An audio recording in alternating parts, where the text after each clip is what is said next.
I remember coming home and telling my dad I was a master taster, and he was like, well, what is that? What are you doing? And I told him I'd be tasting and doing tastings across the nation and quality control. And he said, well, you've been a master since you were 21.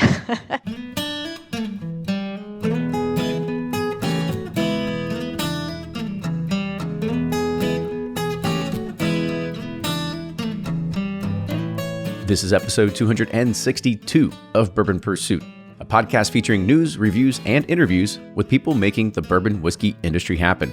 And before we start the podcast, here's your weekly bourbon news update. A private barrel selection of the first and only ever bottling of Michter's 10-year Kentucky Straight Bourbon sold for a record-breaking 166,000 pounds. That equates to around $209,462 US. And this happened at a charity auction in London on Sunday, July 12th for 50 Best for Recovery, which is aligned to the world's 50 best restaurants and the world's 50 best bars. The auction benefited the global hospitality industry in the wake of the COVID-19 pandemic. There were more special items and experiences donated directly by Michter's, including rare and never-before-seen bottles, which raised a total of $271,859. Trade wars between the U.S. and China and between the U.S. and European Union have brought increased import tariffs and now may see even more come this summer. These tariffs have already led to reduced imports of American whiskey into the European Union and of single malt Scotch coming into the U.S.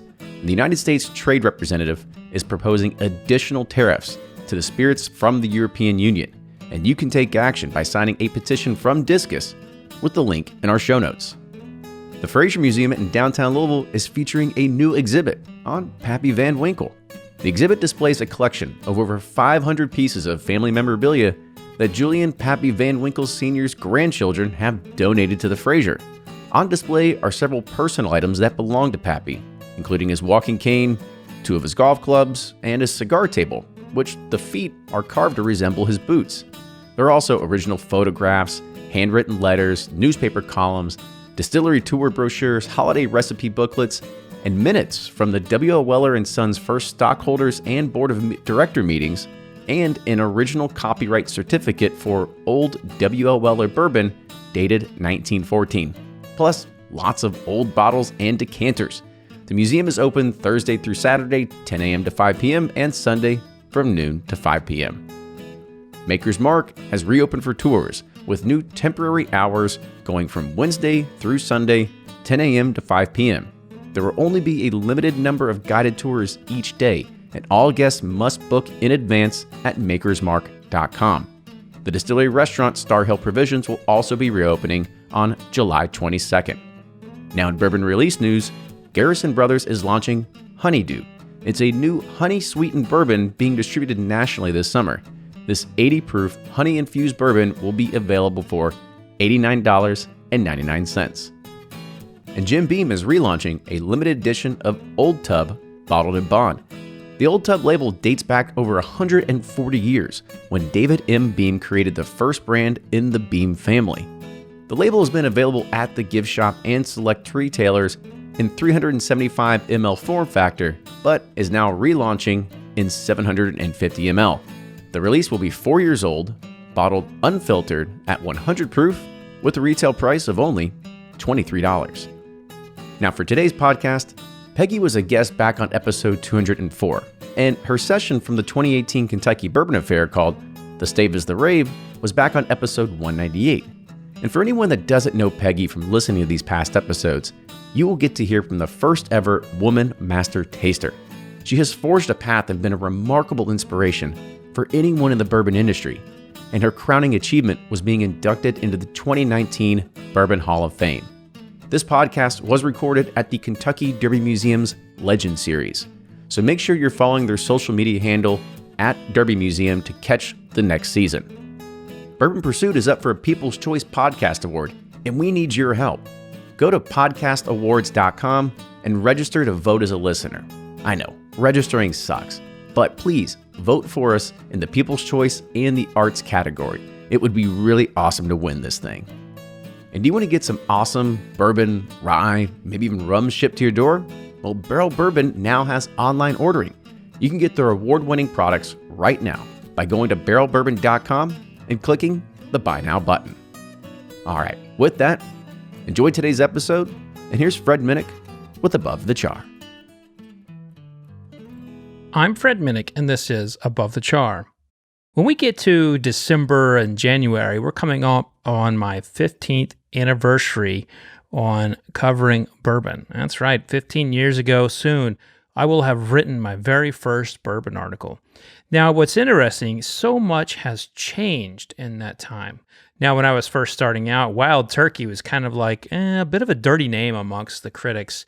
It was not a fan favorite, and it didn't receive a lot of scores above 90.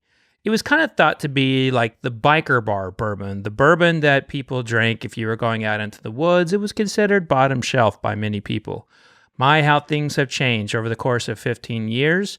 We now seek out the 1970s dusties of Wild Turkey, and we also think of their limited editions as up there with the Buffalo Trace Antique Collection, which was almost thought unfathomable in 2005, 2006.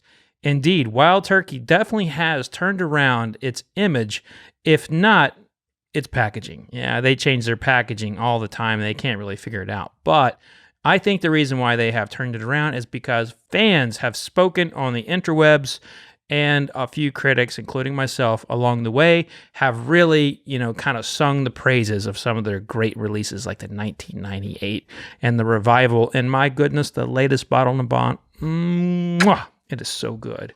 Another thing that has changed is that you really didn't talk positive about small barrels. See, back in the day, small barrels was thought to be kind of a cheap and, weak way that craft distillers did to age their whiskey faster. Well, today, with the likes of Journeyman Balcones and 291 and numerous others using small barrels, in a positive effect, it's thought to be, like a trend for the good that is now kind of just here.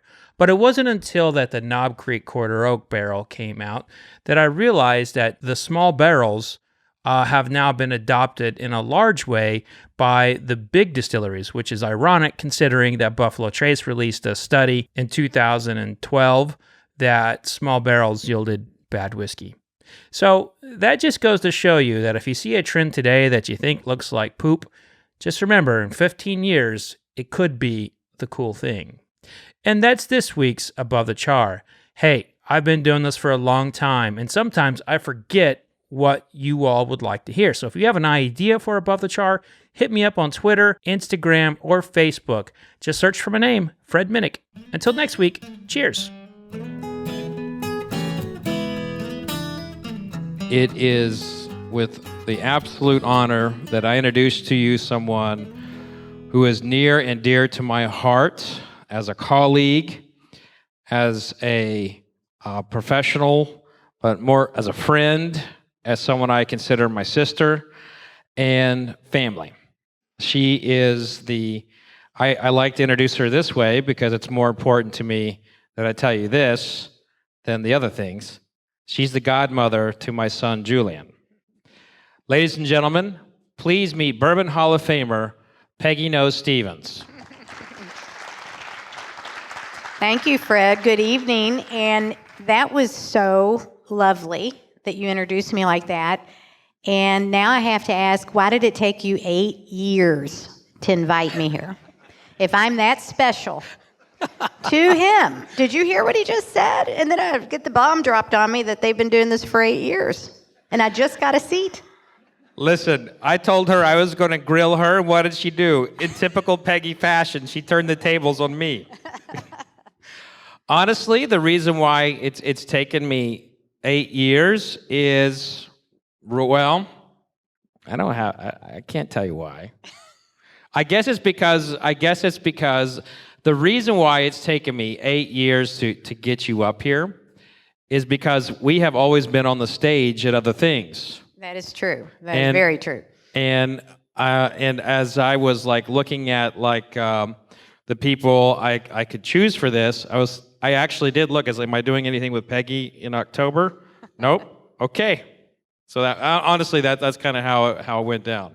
Well, so I'm happy to be here. How many? We've done a lot of events together. We have. I couldn't count, honestly. We've done TV together. We've done events together. Yes.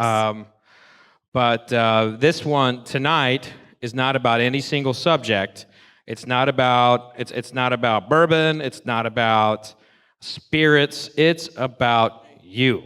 So I want to start this story out because Okay. a lot of people, when people hear your name, they automatically assume you're related to Booker Noe, Right. because you're. But I know the other side, Right. and that you carry the Noe name to honor your father. That's right. I am related, just to let you know, to Booker Noe, and that side of the family. We're second, I think technically second cousins twice removed. Doesn't that sound very Kentucky for me to say that? But my side of the family stayed in Louisville, moved to Louisville, where the other side of the family, Booker, Fred, et cetera, from Springfield to Bardstown area, and they got in the whiskey business, and my side of the family got on another side of the business. And it's funny because I tease Fred Noe today, and I say, I'm a city Noe, and you're a country Noe. And that's the distinguishing factor between the Noe family. But what you said was true. It was in honor of my wonderful, fabulous father, and Noe was my maiden name. And we only had 2 girls in the family. Even our dog was female, so he thought it was a conspiracy. And I just really treasured him, and I thought I can't let the name die. So I kept it. Oddly enough, my first job in the spirits industry was with Brown-Forman, the absolute competitor to Jim Beam. And I remember during my interview, it was a woman named Lois Matus that some people might know in the industry. They had my resume, and I could kind of read upside down. They had my resume in front of them, and there was this big red circle around the word no, ? And I got the biggest kick out of that because they were probably wondering, why in the world is this young woman, coming here when there's a whole company, that would hire her? But that sounded so far away. Us Louisvillians, I'm born and raised in Louisville, going to Bardstown every day seems so far away. That was too inconvenient for me. So I ended up 17 years at Brown-Forman. So let's go back to when you're a little girl. What was Peggy Noe, the little girl, like? Gosh, I would say that I was congenial. I would say that I was feisty, as my father would say. He would joke me and say, Peggy, you're not always right, but you're never in doubt. Yeah, good for you. So I was very sports-oriented. I did everything from track, basketball, softball, cheerleading. So I was very, very active, always on the go, always doing something. I loved putting on plays as a little girl. Loved to be in front and teaching. I used to do a lot of babysitting, and the parents in the neighborhood loved me because I would go collect all their children and bring them back to my house, and I would play school, and I would teach them, for a quarter apiece. They could come, for 2 hours, and can you imagine the parents loved me because I would get them out of the house, the kids. So I think I was always around people. I mean, I guess that's my biggest thing. And I was pretty scrawny, as a child, but just always thought I was bigger than I was, in sports and that. Very feisty. And your dad was your hero. You loved him. Yes, absolutely. Tell us about what he was like in these family settings, because you've written about him a lot in the magazine Bourbon Plus. Yeah, and how many out there have daughters? Raise your hand. Okay, well, this is for you. I hope your daughters feel the same as I do, because I absolutely adored this man. He was an honorable man, incredibly respectful. He worked with the Louisville Water Company for 33 years. He was a vice president, but he was known for his ethics and known for his humor at the same time. He was incredibly funny. And even in my Bourbon Plus article that I wrote for you about Christmas and my father, I said he was kind of a cross between Frank Sinatra and Rodney Dangerfield. He couldn't dress for shit. I'll tell you that right now. He'd walk in with plaid pants on and suspenders and, a big Kelly green shirt. And Listen, that sounds cool if you that throw sounds an like ass. you over here. The only thing he didn't do was an ascot like this guy. I like this guy. So, but it always worked for him. And he made everybody laugh. And what I remember most is he always tried to teach us the right thing to do and to not feel sorry for yourself. And always was so good about kind of propping me back up when I was feeling down or, and kind of throwing me back in the ring. He was very, very good at that. And he was incredibly patient. I mean, raising 2 daughters who were very talkative and very vivacious, and he was just the patience of a saint, which was amazing to me. So those are just like topical things. But I will tell you, and I remember this distinctly, at his funeral, I never knew truly the depth of the friendships that he had, not just in Louisville, but outside of Louisville. And the funeral home was so packed that they had to call a police to direct traffic because the funeral home was just overtaken. And if it wasn't one, it was 50 plus people, men that came up to me and said, I just want to tell you, your father was my best friend.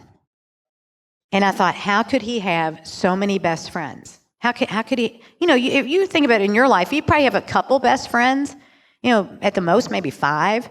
I'm telling you, if it wasn't, it had to be over 50 people that told me personal things that my father did for them and that they were the best friend. And that stuck with me. He was the king of relationships. So did you ever steal his liquor? Always.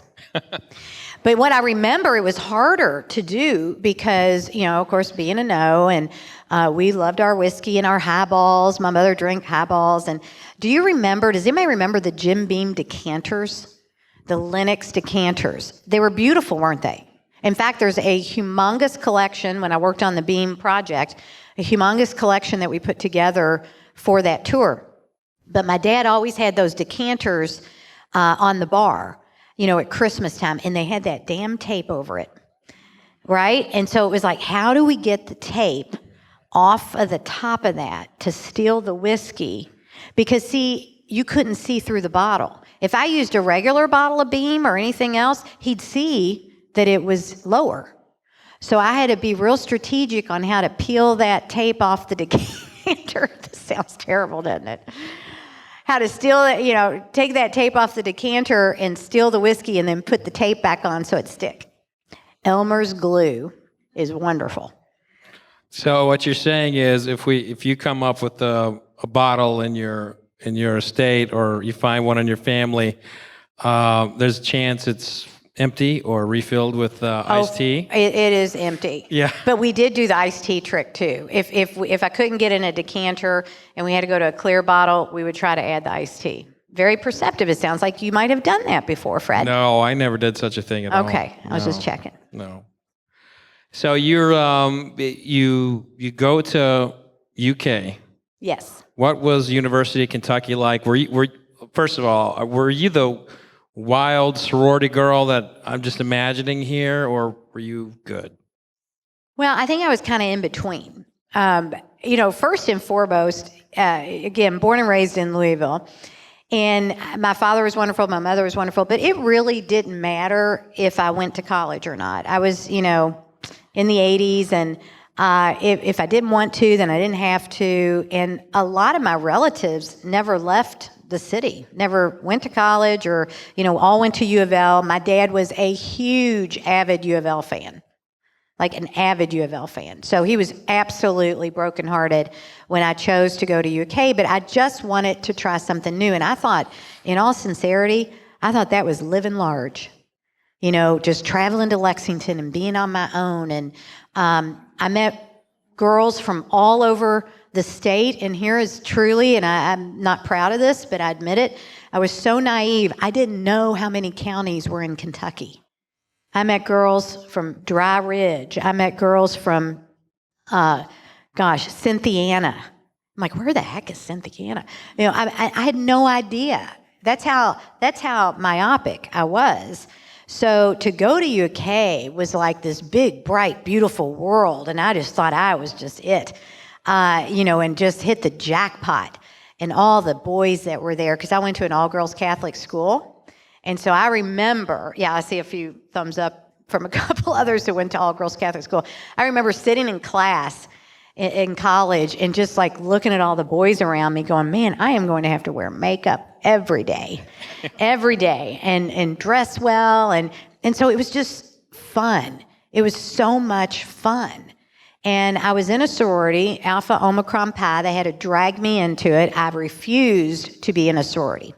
I thought, I am not doing it. I am not stuck up. I'm not pretentious. That just doesn't feel like me. And I didn't even join a sorority till the second semester of my freshman year because a girlfriend of mine who I played sports with said, you need to come and meet these people.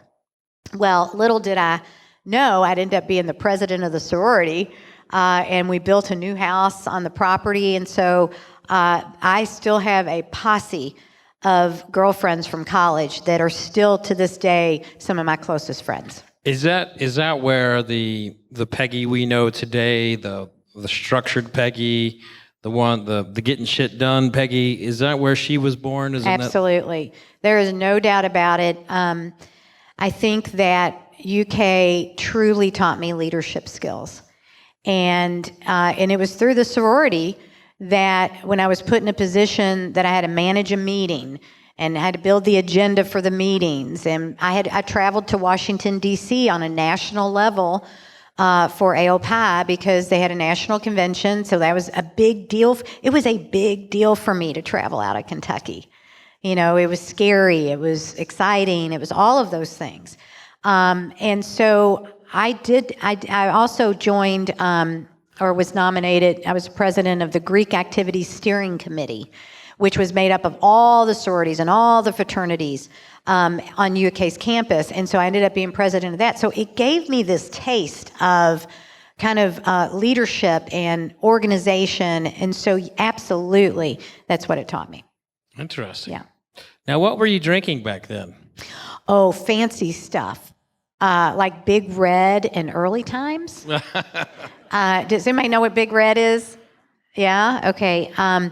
A real special night was when we got our hands on Ale 8, because that was going to be a big night, when we mixed that up with Yellowstone. L8 was available then? Oh, gosh, yeah. Winchester was my roommate, one of my roommates in college was from Winchester. Her mother would bring us cases of Ale 8, especially around exam time, because it had so much caffeine and sugar in it. And we'd be up, and that's why I said we had a special night. It was almost like drinking Red Bull today, and we didn't know. I mean, we didn't know. We just knew it worked. And Yellowstone with yeah. Ale 8. Mm-hmm. So that was a big deal too. I will not mention vodka because I don't want you to ask me to leave the stage. I know that you don't like vodka, but yes, there was some vodka involved. But football games, here's what I remember. My sorority tumbler, and y'all are going to laugh. Who's a UK fan in here? Does anybody go to UK football games? Well, you know how they practically frisk you now, right? Back then in the 80s, we walk in with our tumbler that had ale pie on it, and they were huge. They were absolutely huge. And I'd have my Maker's Mark and Coke, real Coke. And we'd walk right into the game, and tailgate and have a good time and go up in the stands, all wearing our high heels, which is kind of crazy to think about now. But that's what I remember, bourbon in the bleachers. I wish you could travel back in time with the palate you have today to the young Peggy and see if that Maker's was better than today's. I'm curious. Well, I am happy to say, back then that was, the bomb to have Makers. Yeah, Makers was that was upscale. premium. That we had some money to put invested, when we bought Maker's Mark. But I will tell you that I think it was 2 years ago, through the Bourbon Women Association, we did a private tasting of vintage spirits and all of this, and there was a 1980s Maker's Mark that was opened. And may I tell you that it was one of the best whiskeys I have ever tasted. Did you make you And it was did it in the make you 80s. want to get L8 and Well, pour it in there? no, believe me, this was liquid gold. Yeah. The texture, the nose, and I still love makers. I love the Samuels family. You know how close I am to them. But if that product was on the market today, exactly what I tasted, it'd be the #1 whiskey in the world. Yeah. It was phenomenal. I mean, and we had several experts. Susan Riegler was in the room with me. Carla Carlton was in the room. And when we tasted that, I thought, my God, this is amazing. So things change over time. Yeah, there's no doubt that the Vintage Makers was off the charts good. That's right. Yeah. Well, I think now we're at the portion of the conversation where people are starting to get a little thirsty. So I don't blame you. why don't you pick which whiskey you'd like us to start out with and tell us why you chose it? Well, sure. Tonight, and I don't know how much you read about my bio, but the main part of my company is building brand destinations, and that sounds all fancy. But it's really working with distilleries to build their visitor center, their tourist attraction, their tour path, production needs, et cetera. So I chose 3 major projects that were really near and dear to me, that were just so much fun to work on. And plus, on the side, they make great whiskey. So I'd like to tell you some of my favorite memories of each of these products in working on those projects. So why don't we start with, since it's lowest proof, I always like to start kind of with the lowest proof, and that's Michter's Rye. How many people have been to Michter's downtown? Oh, you got to go check that out if you haven't. And as we're going through this, one of the things I want to tell you about Peggy is that I like to say that Peggy is the most influential person in American whiskey and has the most NDAs. So she's worked with just about every distillery, but she's had to sign an NDA, and she can't tell you about who she's worked with. You know, it's funny, because that is true. You tease me all the time, because, here he is, a journalist, totally inquisitive, totally, wanting to know, what are you doing? What are you working on? What's coming up? What's new? And I say, Fred, I'd have to kill you if I told you. Because I'm under so many NDAs, and that's a non-disclosure agreement, for those of you who don't know what an NDA is, so it's confidentiality. I have a lot of secrets in my head, let me tell you. But one secret I will not hold is how good this Michter's is.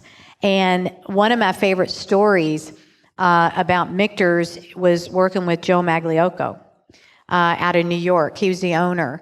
And to me, this whiskey, it's not just the flavor of it.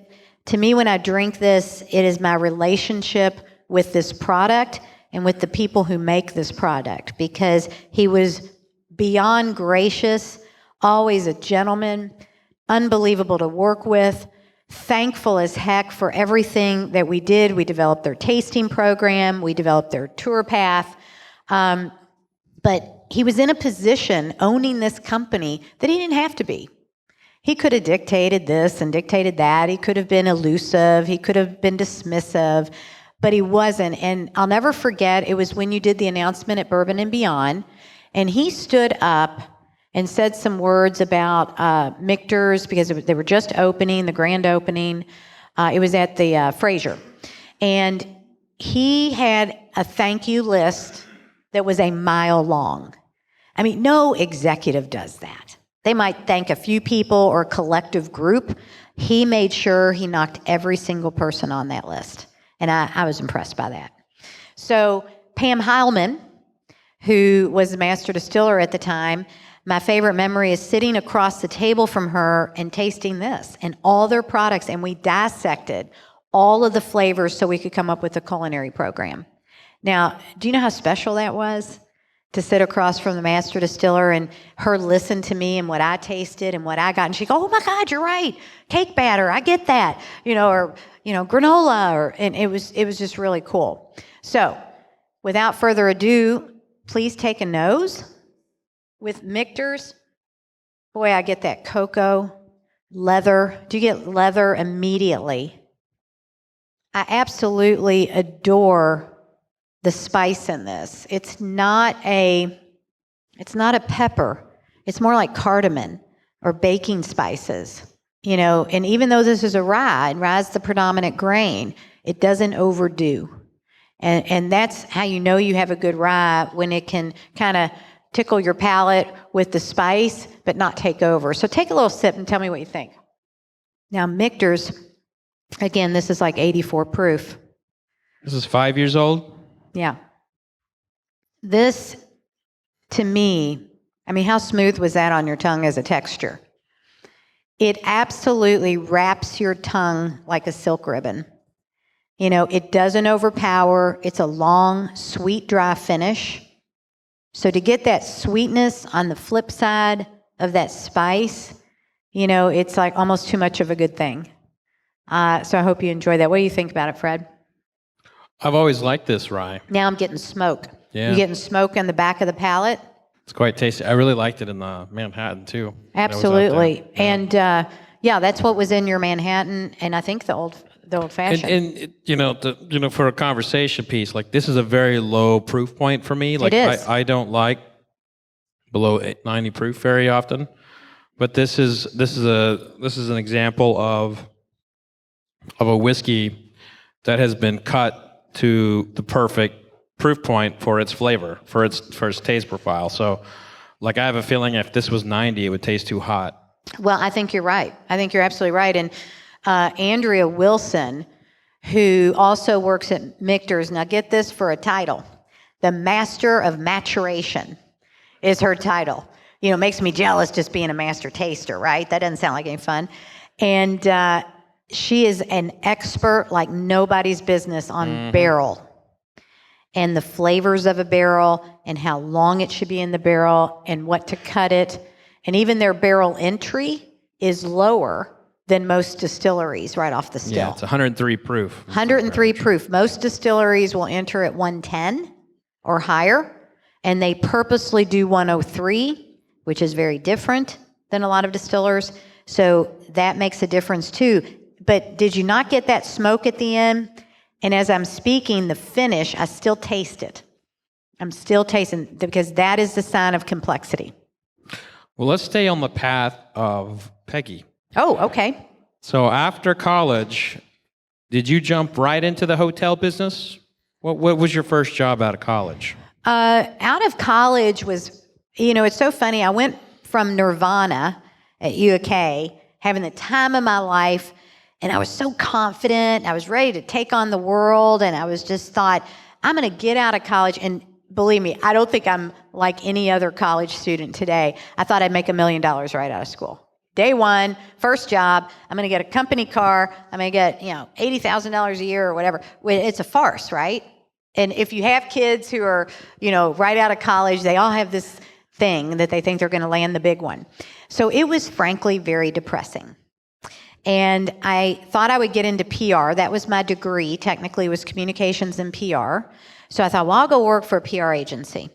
Well, I had zero connections in that. And networking is huge. I knew nobody. That was not how my dad grew up in PR. He couldn't help me. He tried to help me, but he couldn't. And I did the old classified section and circled things and interviewed. I even thought about being a stewardess because I couldn't get a job. That's not a politically correct term anymore, Peggy. Oh, I'm sorry. What is it now? It's airline attendant. Airline attendant. Well, back then it was stewardess. So I literally sat in that with I think it was United Airlines, and they wouldn't hire me. Wait. Why wouldn't they hire you? Well, I don't know. We should call them and ask. Because no one ever really told me. I got rejection after rejection after. I just tried everything and couldn't get on anywhere. And so here I am, what I'm thinking, I have a 3.4 GPA. I was the president of my store. I did all this stuff, and I can't get a job. So here's what happened. I had an internship during college at the Hyatt Regency in Lexington. Basically, what I did during my internship was lick envelopes and type addresses on those envelopes. Every now and then, they'd allow me to fold napkins.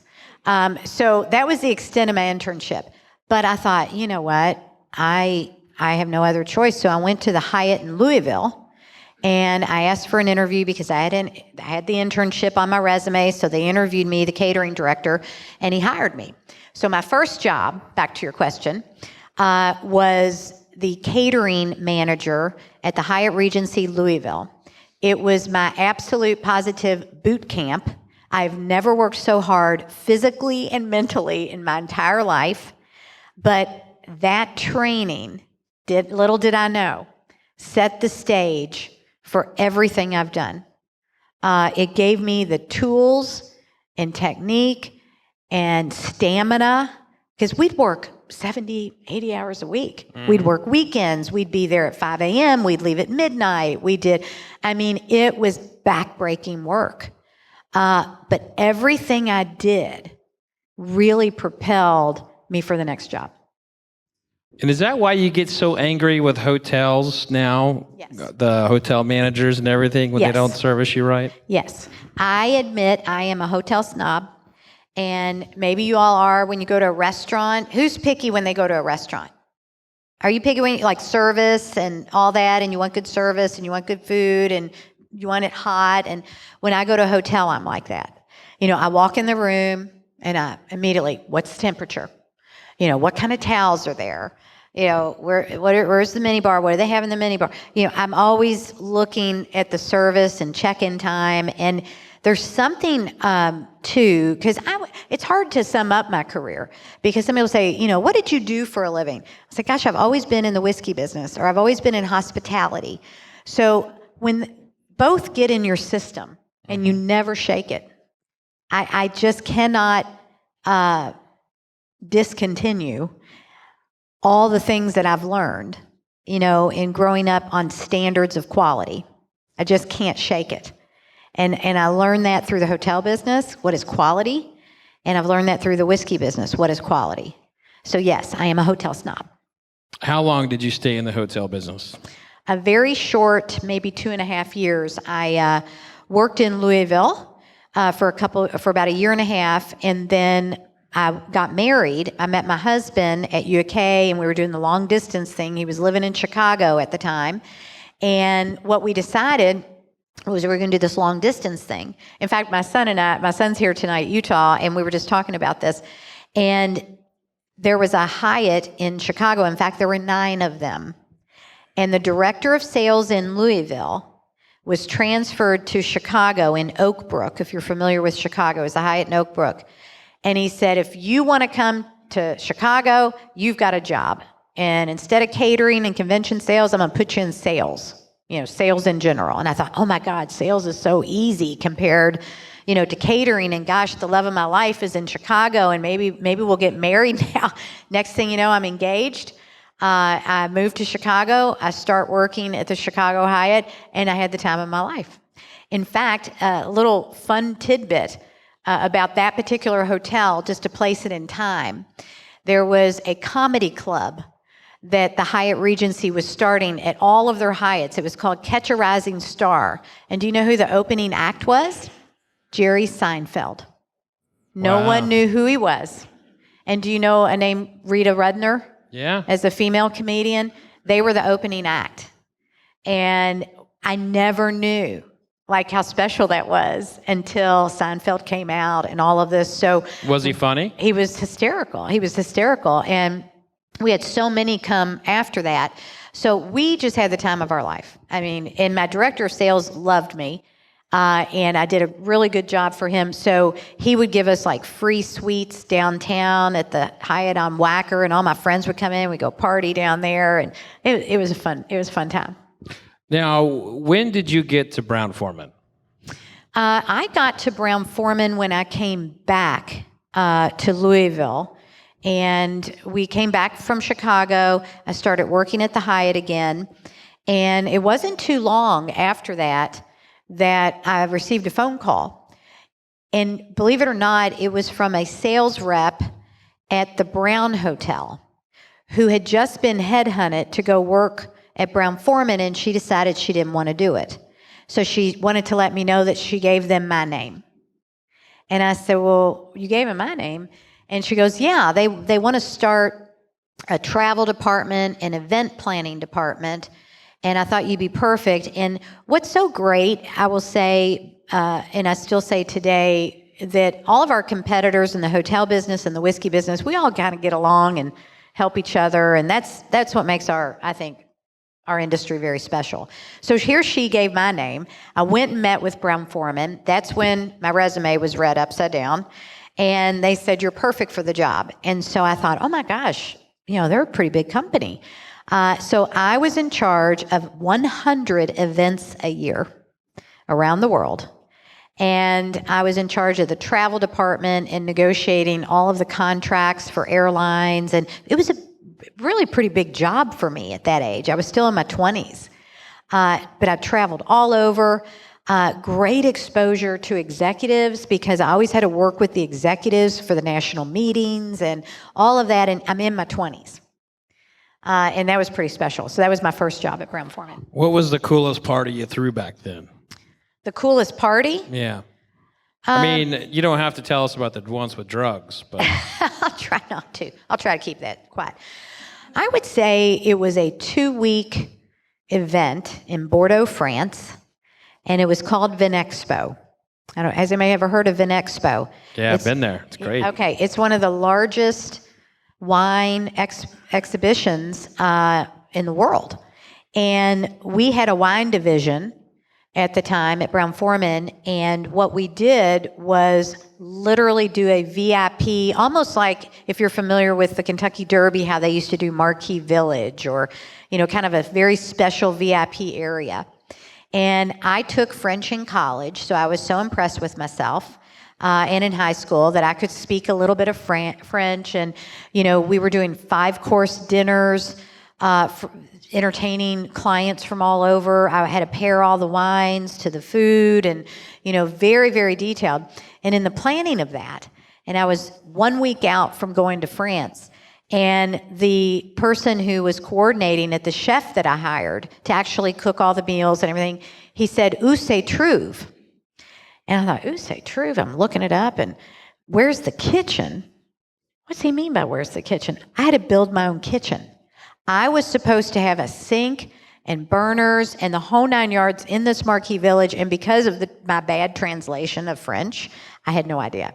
So that was a bit of a panic attack. But I will tell you, it was phenomenal once we had it all together. Now, you started in event planning, but you didn't stay there for long. What was your next step at Brown-Forman?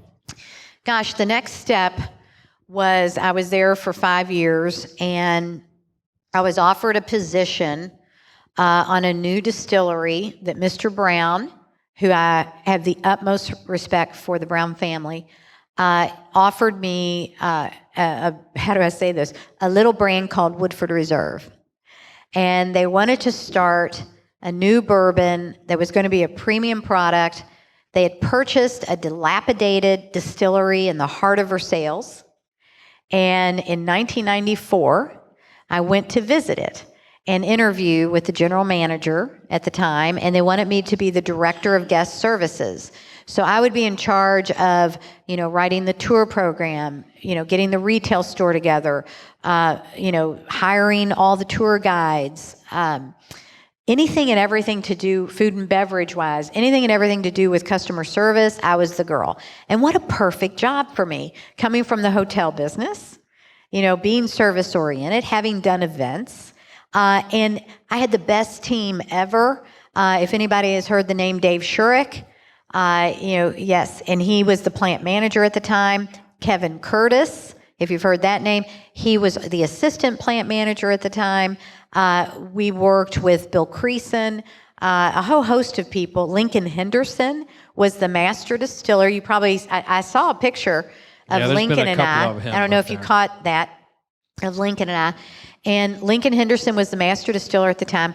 We worked really, really hard getting that place up and running to the standards of the Browns. There's Lincoln. That was my women's cigar and shopping night at Woodford. But I'll tell you, we had the most fun. It was one of the best jobs I ever had because we were so new, we didn't know any better. And we went to every event we could possibly try to go to, black tie dinners, tastings. We were literally hand selling this product called Woodford Reserve.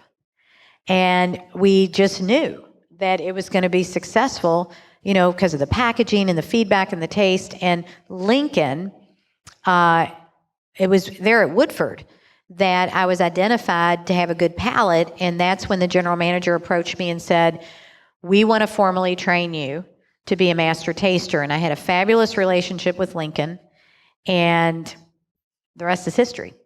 So we lost Lincoln in 2013. Yes. Lincoln Henderson was the founding master distiller for Woodford Reserve, also co-founded with his son and grandson, Angel's Envy. Who I'm still friends with. Yeah, they're great people. Yes. Just give us, for those who are kind of new in the business and never got a chance to meet Lincoln, give us a good Lincoln story. There are more craft distilleries popping up around the country now more than ever before. So how do you find the best stories and the best flavors? Well, Rack House Whiskey Club is a Whiskey of the Month club, and they're on a mission to uncover the best flavors and stories that craft distilleries across the U.S. have to offer. Rack House's box ship out every 2 months to 39 states across the U.S.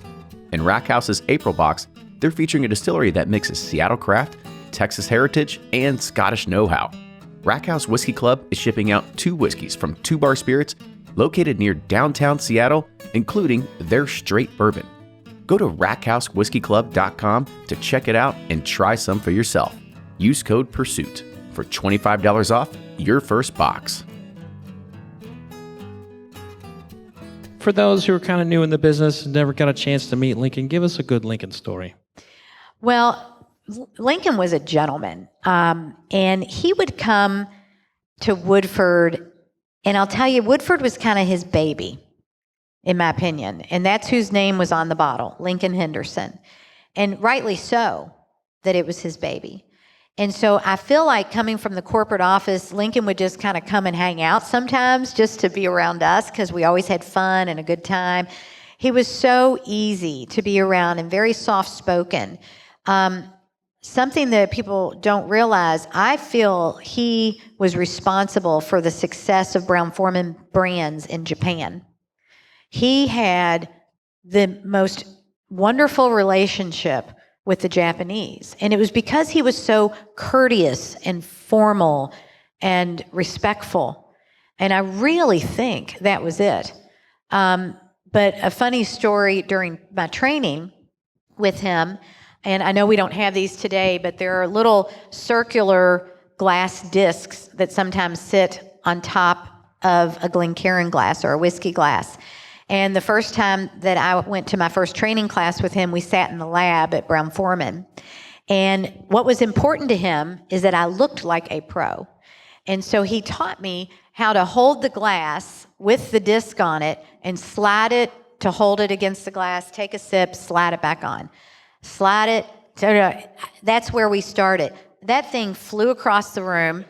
I don't know how many times till I got it right, but he taught me from that basic to more advanced. He also, in one of the first seminars that I had with him, he took a box of toothpicks and he broke up a bunch of toothpicks and dropped them in a glass of water. And I thought, okay, that's odd. And this before I even tasted the whiskey, that he would teach me to taste the whiskey. And so we let it sit there for probably 30 minutes. And he said, okay, now taste, or now nose the glass. And so I nosed the glass, and I couldn't believe it because it was woody. In that 30-minute time frame, it was woody. He goes, barrels are the soul of bourbon. And he said, that's how important. If you think of what effect that just had in 30 minutes, think of 8 years or 5 years in a barrel. So he had a huge respect for the barrel. So those are just two, a couple stories. Yeah, that makes a lot of sense with the track record he had with barrel finishes at that time. Absolutely. His palate was unbelievable. And how he could taste immediately what we call a default, kind of either a rubbery tone or musty grain. Like he would taste something and go, the grain is musty. And I'd be like, but I mean, that was an art. Yeah. Yeah. Now, this is a part of the interview where, I think we both knew it was gonna happen, and neither one of us were probably gonna look forward to it. But this was once you became the world's first bourbon female master taster, you started, I guess, for lack of a better term, getting catcalled a little bit. Yes. For Talk to us through that time and the challenges you had to face. Sure. And, hindsight's 2020, right? And it's so easy to look backwards. And I guess looking back, as Fred has taken me through my grade school and my high school and college, and, I was always kind of one of those people that, was easygoing and hung out with people and well-liked. And I was very fortunate that way. And then what happens when you start to get a title? And what happens when you start to get a title and you're a woman? Things started to change for me. I did start being treated a little bit differently, not by the executives. The executives carried me around on a silver platter. They had great respect for me. They were always wonderful. But things happened on the peer level. And things happened out in the field with distributors, et cetera, that it was difficult to prove my worth. It was difficult to not have someone say you're a token. You're just a master taster because you're a woman. That's the only reason they put you in that spot. Or better yet, having a tasting that you've had on your calendar forever and somebody canceled it without even telling me. And so then when you call the restaurant or whatever and say, hey, aren't we on the calendar? Well, we had someone call and cancel and said that you weren't qualified to do the tasting. But I never would find out who it was that did that. You would have those kind of things. And a lot of you all raised your hand that you have daughters out there. Well, I'm somebody's daughter too. And so it wasn't easy. It wasn't an easy time. It was an exciting time. I remember coming home and telling my dad I was a master taster, and he was like, well, what is that? What are you doing? And I told him I'd be tasting and doing tastings across the nation and quality control. And he said, well, you've been a master since you were 21. So I don't, joke's on them. But there were difficult times. But for every terrible experience I may have had, I had a great one too. So it all kind of balanced out. But if it taught me anything, and I guess this is a phrase that I've used before, so it might not be new to some of you, but I've learned the importance of being resilient. I've learned the importance of taking advantage when people underestimate you. In fact, it was probably my biggest strategic asset is when I was underestimated. Because as soon as I knew, I should say, that they didn't expect much from me, because I was a woman, or they didn't expect much because of reputation or whatever, and then I turned it on and shared my knowledge and shared my story and got the respect afterwards, that was pretty cool. That was pretty cool. So I think what might have not been a great time for me ended up being my best ammunition to be successful. And I'll say, after you left Brown-Forman, there were people you worked with who tried to tear you down. For sure. Well. For sure. And have you felt like you always have to prove yourself? I think when I started my company, and I've had my company for 12 years, I think when I started my company, I definitely felt the need to go in my own direction and prove myself all over, even though I was so tied reputation-wise to Brown-Forman, Woodford Reserve. It was one of those things that was important to me to build my own brand, and that I did and have done. And, I think that's probably why the Hall of Fame inductee was so important to me and so meaningful. Not that it's not meaningful to others who have been inducted, but I don't own a distillery. I am not a master distiller. I don't have a brand of whiskey. And to be recognized by the entire industry for my accomplishments and for that was phenomenal to me. That was something that was so cherished and so kind of, I think I'm satisfied. I am very satisfied. That was important. So she jumped to the Hall of Fame speech, or she jumped to the Hall of Fame, so I'll bring this up because this was something I was wanting to talk to you about. Sure. But your speech that day was very powerful, and you thanked a lot of your haters. Like you thanked the people who would have like turned you down, or maybe who didn't give you that, canceled that tasting on you. Why did you do that? I did that, I think, because, in a kind of analogy, I think I'm as strong as the proof on a label. And I wanted to have them understand that resiliency is important. And I I came out ahead, and I'm very satisfied with my life. And so I think that was probably my way of thanking them. Truly. Yeah. I have looked at your career, and I have, in my studies, I look at what you've done, and you've put an entire gender on your shoulders. You've carried women through the American whiskey industry. Did you feel that while you were doing it? No, I did not. And until you said that, putting an entire gender, that's feels very powerful. All I did was start a conversation, and this is where Bill Samuels comes in my world, because Bill was somebody, even when I was at Brown-Forman and Woodford Reserve, who I had a relationship with because I really respected him. He respected me. And when I was in marketing for a spirits company, I always said, we've got to start marketing to women. We've got to build a plan to market to women. They're the other half of the population, and they love whiskey just like we love whiskey, and all of those things. And so it never happened. And I thought, when I started my own company, there's something really empowering with starting your own company. I thought, I'm going to do my own damn thing.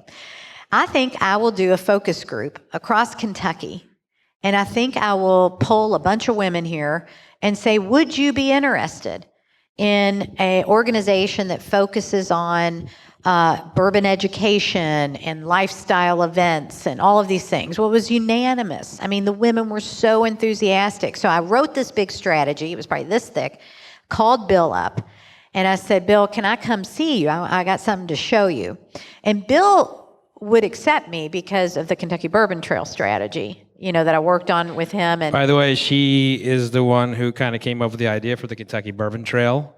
So, along with several other people.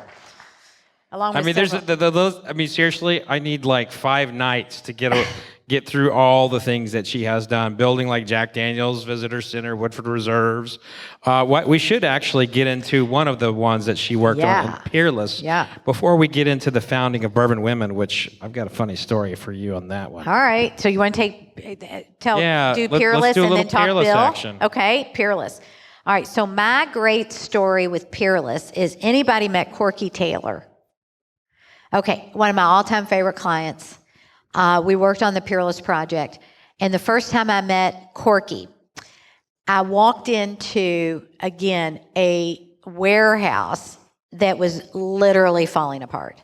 It was, I think, like January or February. It was absolutely freezing. They had no heat. There was a card table and 2 chairs.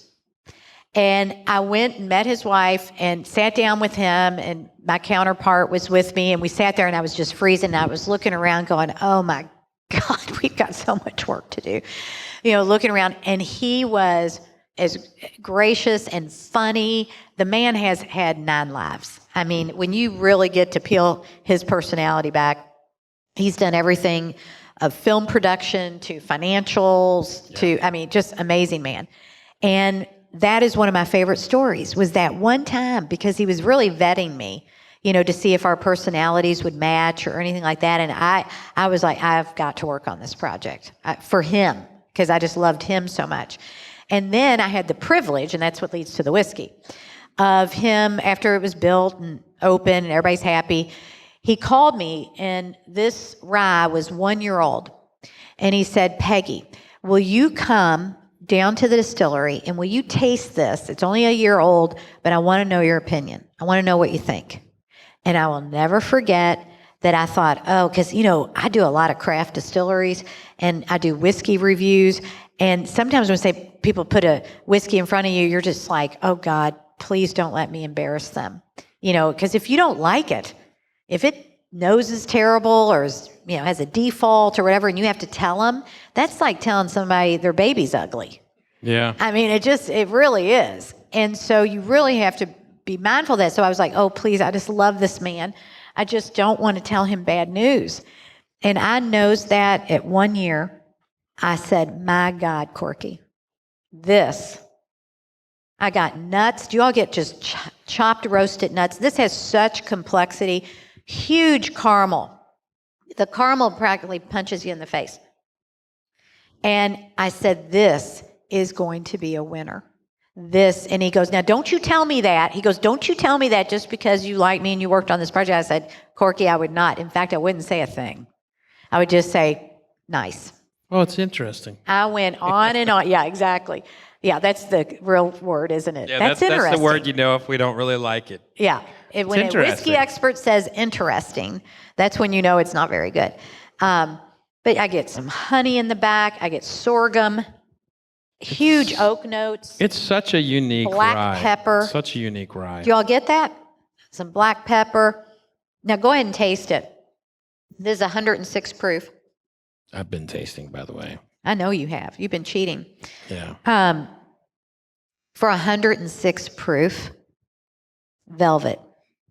I mean, it's just lovely. So I told him, I said, you have a winner.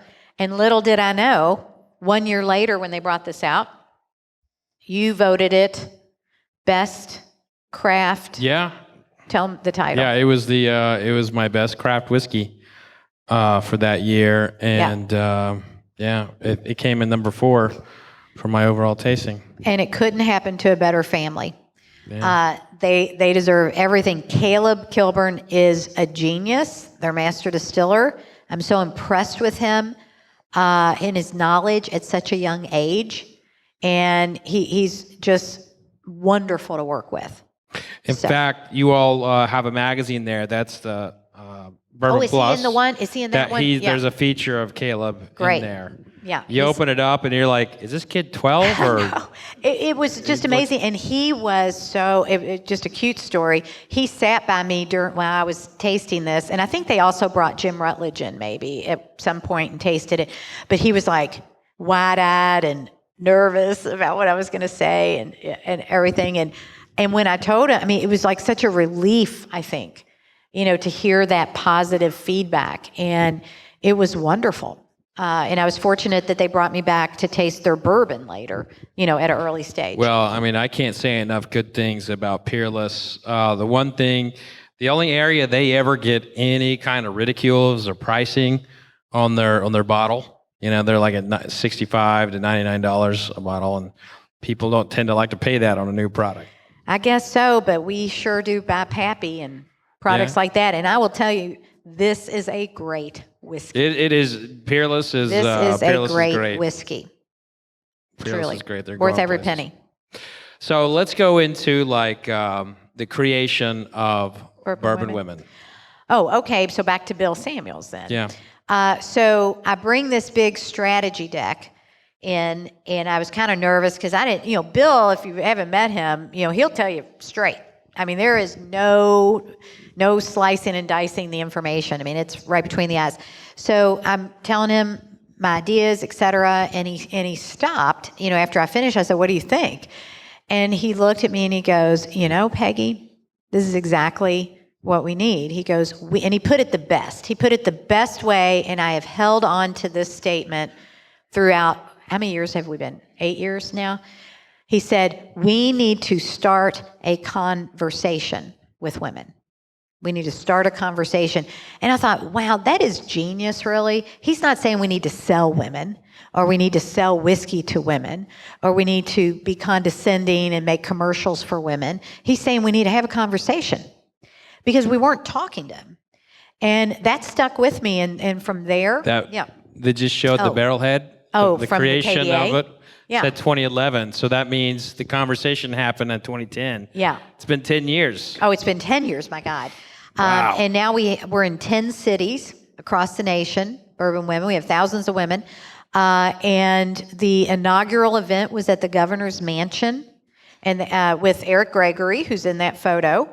And there's Rob Samuels there.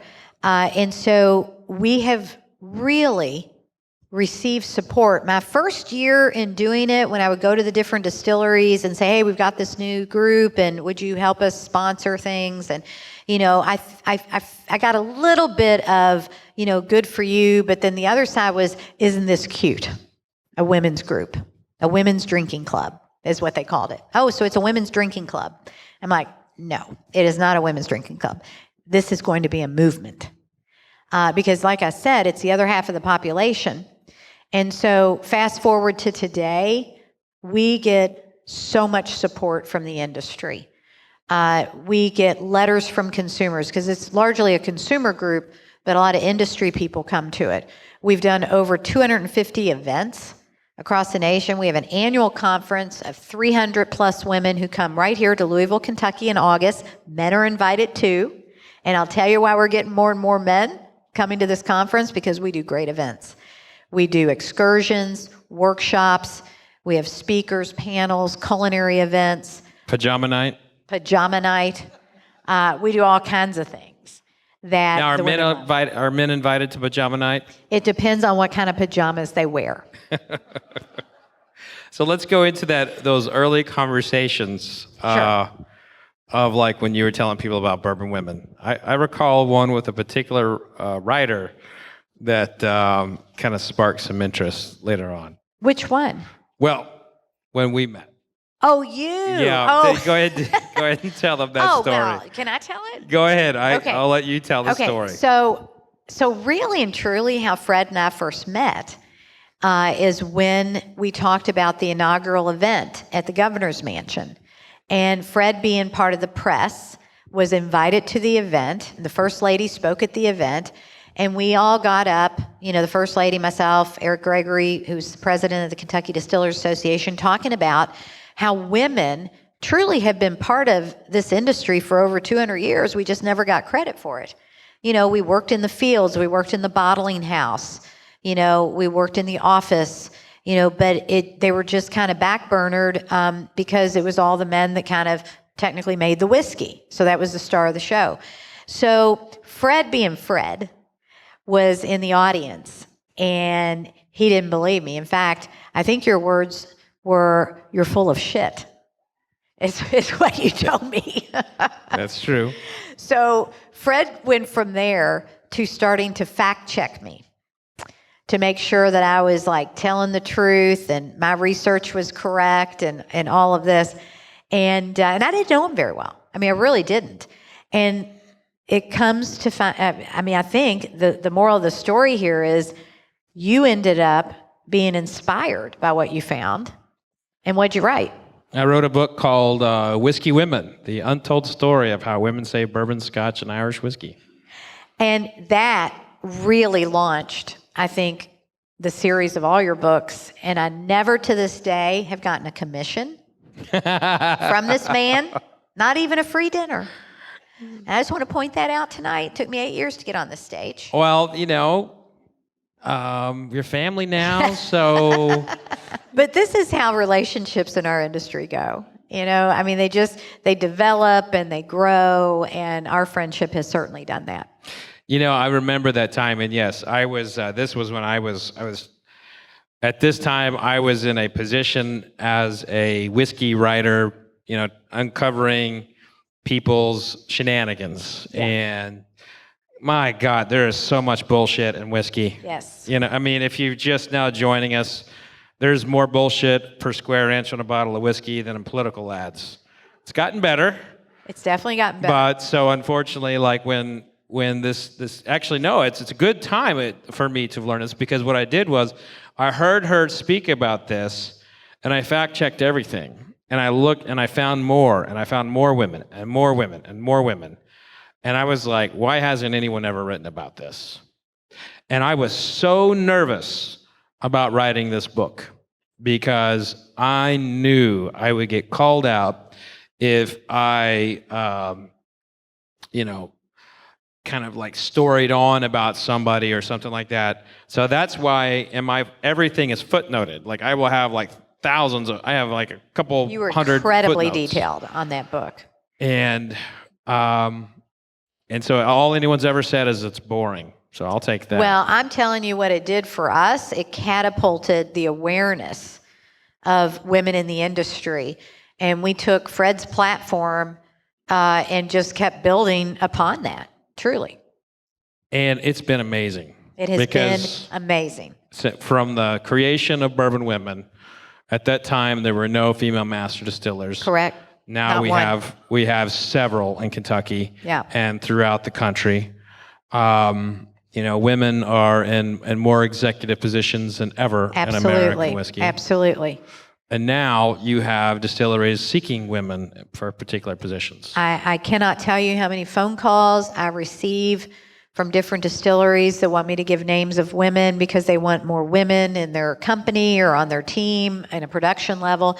So I can't believe what has been accomplished. It's definitely gotten better. We still have a long way to go. I'm not going to, sugarcoat that. But at the same time, I think Bourbon Women has been a catalyst to that awareness, and we've connected people, and we have started the conversation that Bill Samuels told me we needed. And it's been an incredible journey with Bourbon Women. You already mentioned you are in 10 cities, but now after like bringing women to the forefront, I think now we're getting to see after this great time in high school and college, in the hotel business, Brown-Forman becoming the first female master taster, overcoming, you didn't say it, but I will, a misogynistic culture, overcoming that, empowering women through Bourbon Women. I think now we're finally getting to see the real Peggy Noe Stevens. And you can grab that magazine in front of you, or you could go subscribe to the Spirits Network, and you can see the Peggy that her family has known and loved forever. And that's, you're becoming a personality. Well, thank you. My family would probably always say I was, but I think I'm just having more fun. Everything I've ever done has been because I'm interested and curious and passionate about it. I mean, certainly. And I think I'm at the point in my life and my career that I've proven myself in so many different ways that I never knew I could. And now it's time to have fun.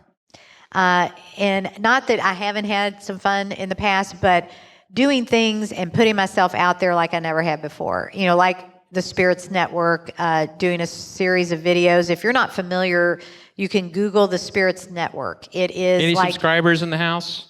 It is like it's like the Food Network of spirits, where you watch all this great content. Fred's on it, I'm on it, several experts, and then you can actually purchase the bottle that we talk about and have it delivered to your home. So that's been really exciting. I write for a couple magazines. I've never done that before. So that was kind of fun to start. But I still have so much juice left in me that I think the next decade for me is going to be quite interesting. Well, I'll agree to that, and I want to do this. I want to talk about this one. This is Baker's Single Barrel. Everybody grab this. If you haven't read about this, this is one of the hot new releases of the last 6 months.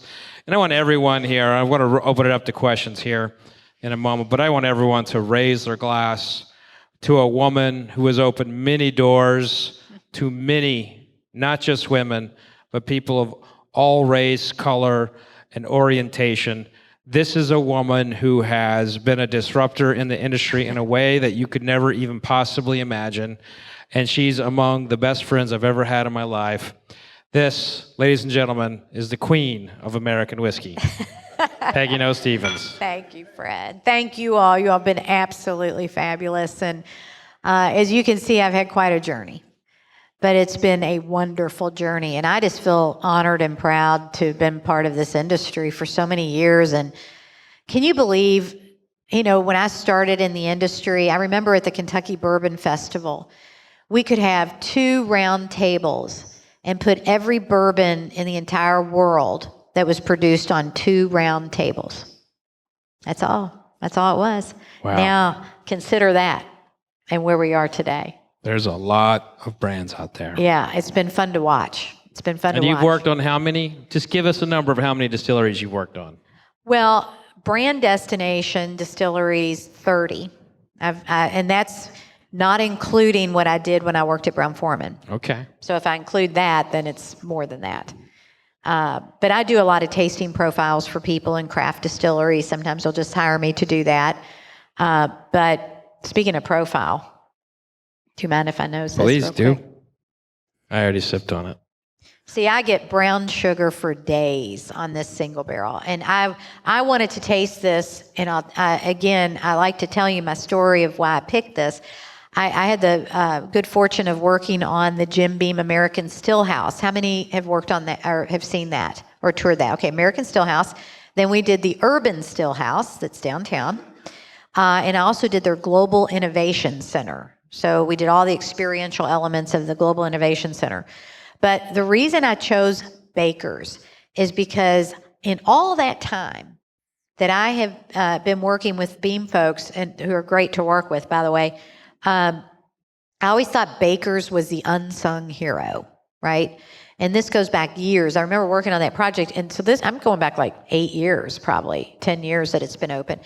And I always loved it. 107 proof, brown sugar for days, raisins, dark fruits, stone fruits. I mean, just luscious. Love it.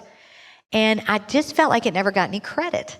And it goes back, if you're not familiar with how Baker started, it was part of the small batch collection of Jim Beam back in the 80s. It was the brainchild of Booker and a woman who never, I don't think, got credit for it, but I'm going to tell you right now who she is, Kathleen Benedetto. It took me 4 years to learn how to say her name. She's in the Hall of Fame now. She's now in the Hall of Fame, Yeah. partly because she started the small batch collection in a marketing standpoint. So, you know, the small batch collection was Basil Hayden, Baker's, Booker's, and Knob Creek. And Baker, I don't know whether it was because it was the packaging, always looking like it was in a wine bottle or whatever, but it just never got the attention. And I was like, this is one of the best products you all make. You need to relaunch it. You need to and now they are. And I'm thrilled for them because especially bringing out a single barrel, I think it's gorgeous. Absolutely gorgeous. So are you all getting the brown sugar note that I am? Wow. See, that's just juicy. Well, if there's not any other questions, I must have scared them all that they're not asking questions. You didn't leave many things to ask. You were very thorough in your explanations. It's a good thing, you know, I didn't bring up our Derby parties. So. Oh, that is a good thing. Yeah. Fred and I went to the Derby together one time, and the last time. Yeah. We'll go to Derby. Yeah, I don't remember much of it, but let's just say this woman can pack a flask.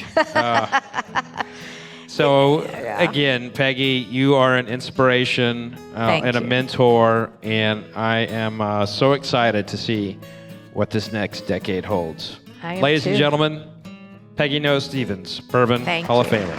Thank you. Cheers.